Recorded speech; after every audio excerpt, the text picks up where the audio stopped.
Welcome to Scare Talk, a horror movie podcast for horror film reviews, ratings, rankings, and rumors. Now for your hosts, Danny, Joel, and Katrina.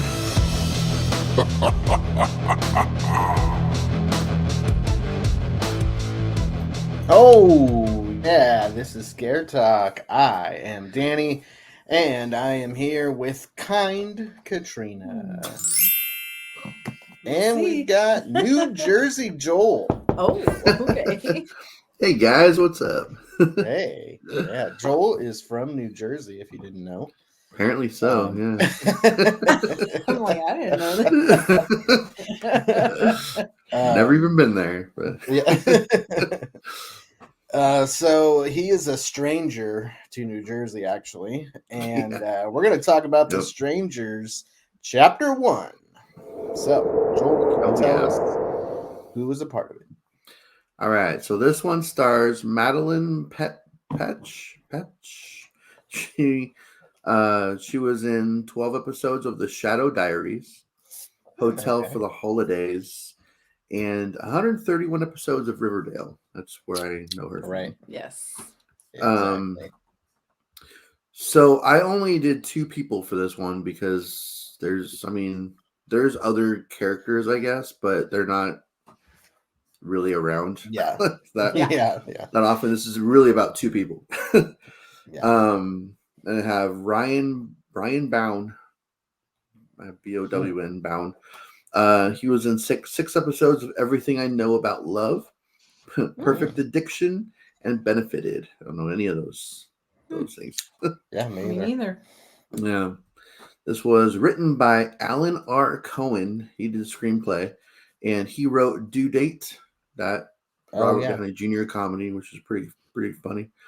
Vendetta Revolution, and 15 episodes of King of the Hill. Oh. All right. So I got a comedy writer for this one. And then we got Alan Friedland. He did the screenplay as well, and he's done the same as Alan R. Cohen. So they're like a team, I guess. Okay. And then Brian Bertino, he's credited for the story. He did the first 2 movies. Mm-hmm. He did The Strangers Pray at Night, and Dark and the Wicked. Yeah. What's Dark and the Wicked? We watched Is that Shudder movie? Yeah. Came out like a couple years ago, I think. Yeah, it was really, really good. Okay. Yeah. We haven't reviewed it, but man. No, maybe we should someday. Yeah. Maybe. Sounds someday. like it. And we've talked about this guy before. It's directed by Rennie Harlan. He directed Nightmare on Elm Street 4. That's where we talked about him. Deep Blue Sea. Which I love that. I want to review that movie sometime. And Exorcist: The Beginning. Okay. I didn't know that. All right. Yeah, he's done a whole bunch of other stuff, which I'll talk about as the movies go on. But as far as horror, that's what he's done so far. So okay, cool. So a synopsis. It's kind of a longer one than usual, which is weird for this movie. Yeah. After their car breaks down in an eerie small town, a young couple is forced to spend the night in a remote cabin. Panic ensues as they are terrorized by 3 masked strangers who strike with no mercy and seemingly no motive. When they make movies about these like small towns that actually exist, I want to know, because Venus is a real town, like it's a real small town.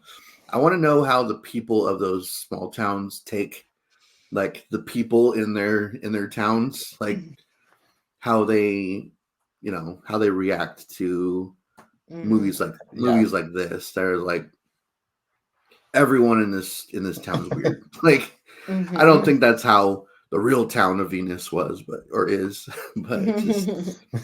It's just yeah, they are all very strange. yeah. Yeah. They're all strangers. All right, so let's hear what the critics and the audience so far has had to say about it. Yeah. So Rotten Tomatoes, it is rotten. It has gotten a 20% on the tomato meter. All right. And not too much better for audience. We've got a 43% for audience. All right. Rotten all the way around for that. And IMDb kind of sticks right there with it with a 5 out of 10. Oh. For IMDb. Okay. IMDb, yeah. You can't please any Strangers fans. Like there's like all three of these movies we've done have been really low scores. Yeah. Yeah, they have. Well, I would imagine that this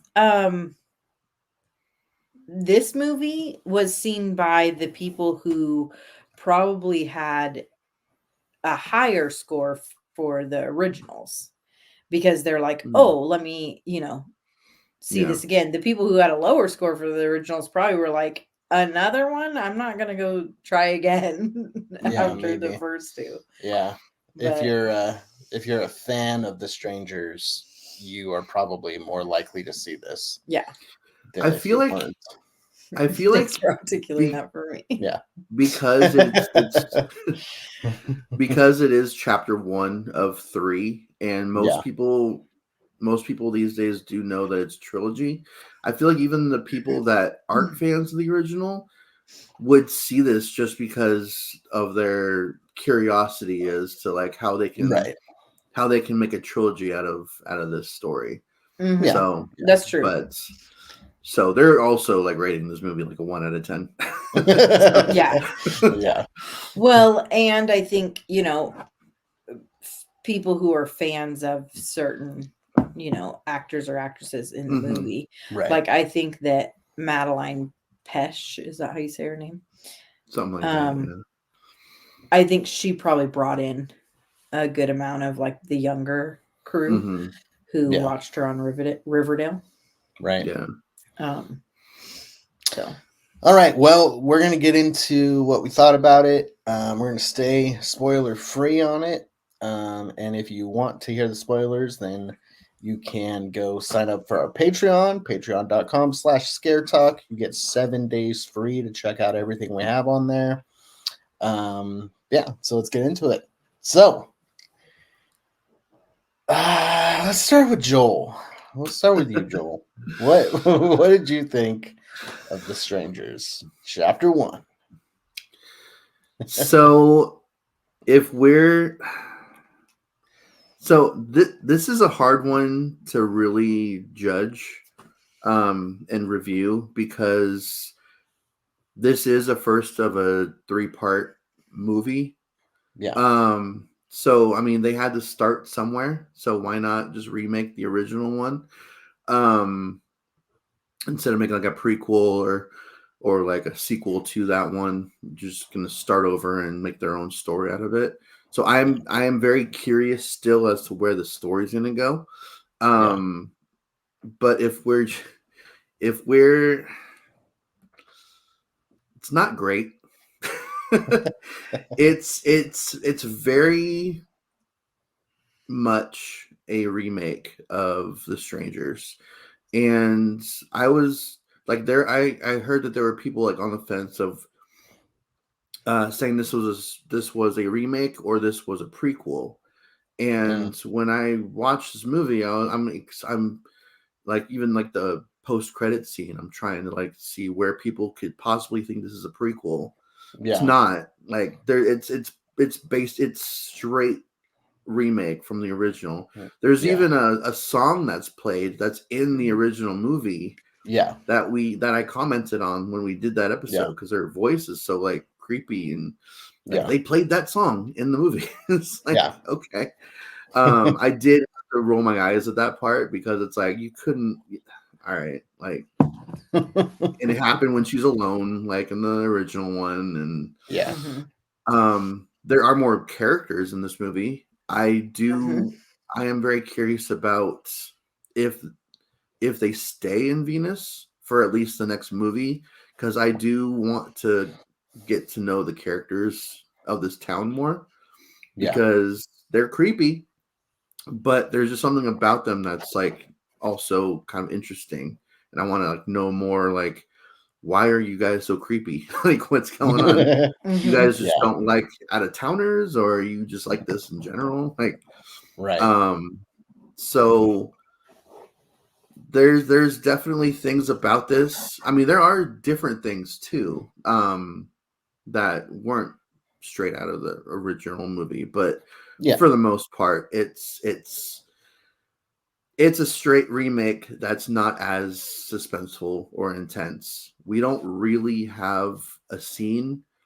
I think the scene that's comparable to that whole like Liv Tyler kitchen scene from the first movie was like the shower scene, but they even showed that in the trailer. And even then, like when she's in the shower and he's like watching her, even when it pans to him, like you hear the music, like the music gets loud, so you know what's going on. Like, so there was no music at all in the original movie in that scene. That's just that's probably one of my biggest critiques. Yeah, me too. Of this one is just they took what was so great about the original and had it in there, but then ruined it with the loud booming sound to get you to jump. Well, and it was pretty much a remake of the original, and just done in a very poor way, without the like creativity and like the actual ambiance of the original. Original, what made it great was that it wasn't a jump scare movie. It was just naturally creepy and scary and upsetting all on its own. This was a complete jump scare movie. Like the whole movie. I would agree with that. But like you, Joel, I am really curious to see where they go next with the town, with the other characters in the town, because they definitely had an emphasis on a few of them. And that stuff was interesting to me. We got to kind of be introduced to some different people, and some little things throughout the movie that it's like, okay, they're obviously going to come back to that at some point. Like the main character sees something in one of the closets, which we'll talk about later. And it's like that. Why would you even have that in there unless it's going to be addressed at some point later in the series? I feel like this would have been great for like when they did Fear Street, when they did the 1, 2, 3. I feel like this would have been perfect. Yeah, I feel like this would have been perfect for something like that, just back to back, week after week. Because even if you're like not a big fan of this one, okay, I'll watch the next one in a week to see how I like it. And it's on Netflix. I already pay for the subscription. But I feel like this one got such negative reviews. I don't know how the second chapter is going to do. Yeah. Especially months down the road. Yeah, we don't even have, I looked it up. We don't even have a release date for the second one yet. It's still saying 2024, but there's nothing. Yeah, I heard that they announced it was going to be in the fall. Like November. Yeah, see, that's too long. Like I mean, I get that you need to let this movie sit in theaters and then go to VOD for a little bit before you release the second part. Yeah. But that's why they should have done it in January, had one come out in like May, and then the third one come out in like maybe November. I don't know, like, or August, September, or something like that. because I don't know. They're all going to be released because they were all filmed back to back. They're basically only going to make money off of this now because they've already spent quite a bit on this movie, I'm sure, on this trilogy. But it's just the next two movies have to do something big. They really need, like, to get people interested. It can't be so divisive. The second part can't be so divisive because no one's going to see the third part. No one's going to care how it ends if you at least don't have your second movie. Give us some sort of a cliffhanger ending or something to get people to want to see your movie. But yeah, so I am looking forward to the next two parts. I didn't quite understand the post. I mean, I'll talk about that in the the post credits scene. Yeah. I don't know why that was necessary. I hope that's just like a little teaser and not like an actual scene. From the second, because that would just be weird. Like, I don't like know. why? I don't know. But yeah, so this, I mean, yeah, there's really not a whole lot to say because we've already said it in the first movie. Like, it's yeah. What worries me about the next two is the style of this one, like we talked about with the jump scares and that stuff. I'm worried that that's what the second and third movie's style is going to be like, and then therefore there's not going to be too much. I mean, unless the story is really compelling, there's not going to be too much value in any of them if that's kind of the style we're going to stay with. Yeah, it makes me wonder what the original writers of The Strangers think. Yeah. They're like, I don't know if we put our name on this. Yeah, I don't know if whatever his name is, I can't remember, the director, Brian writer, Bertino, the original he was the writer and the director. Yeah. I don't think he had anything to do with this movie. I think it was just the story was by him because they blatantly ripped off the story from the first movie. I wonder what changed he a couple of things here and there. But I mean, his movie didn't do very well when it came out either. So it's like based on reviews and stuff. So people, and it's doing The Strangers and The Strangers Pray at Night. It's so weird that they chose The Strangers to remake as a trilogy, knowing that these movies didn't do very well. Like, what are you doing? You would have thought that they had like a really good idea with it. And this first movie did not show that. No. I feel like they chose The Strangers because it's such a blank slate to work with. You can do a lot with it. But then they didn't really do a lot with it.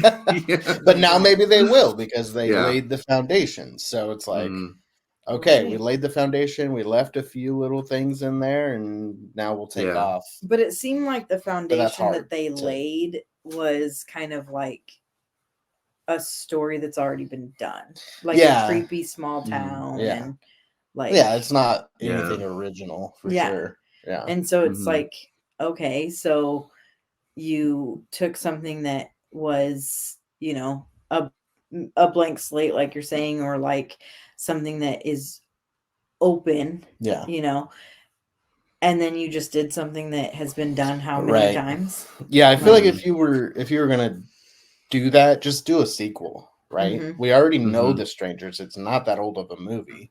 So if you want to take that and then, add some story to it with who the strangers are and who Tamra is and, whatever. Yeah, they even use the same name as it's like Well, they use the same name in the second one too. Yeah, the second. Yeah. But I think that was an actual sequel to the first one. Yeah, this is a remake. Like, use a different name. Like, it's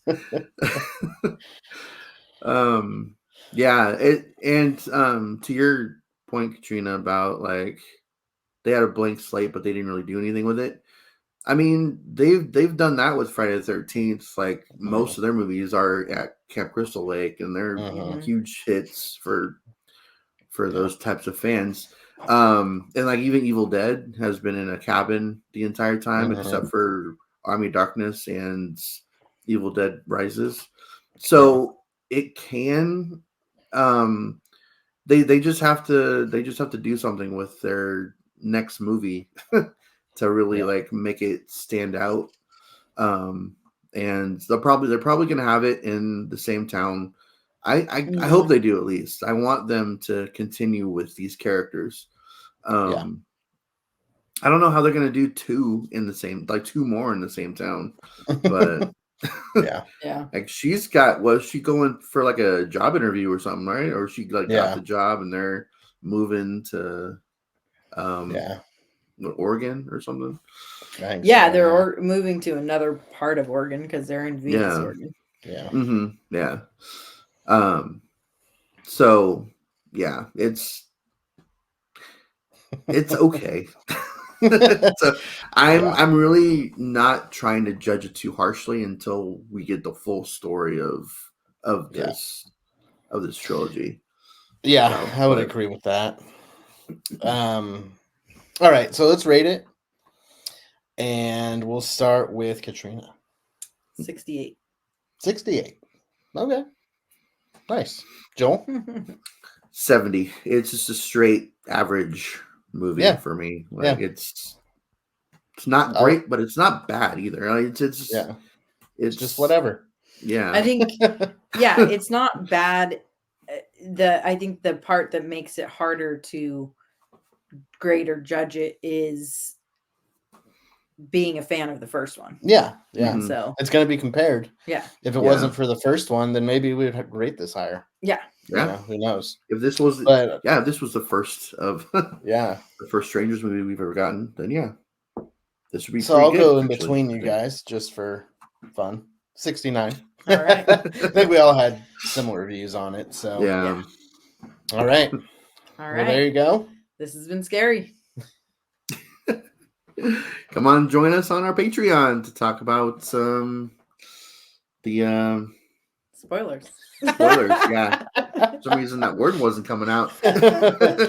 All right, go on Patreon if you want to listen to us talk about the spoilers. There are a few cool little things I do want to mention.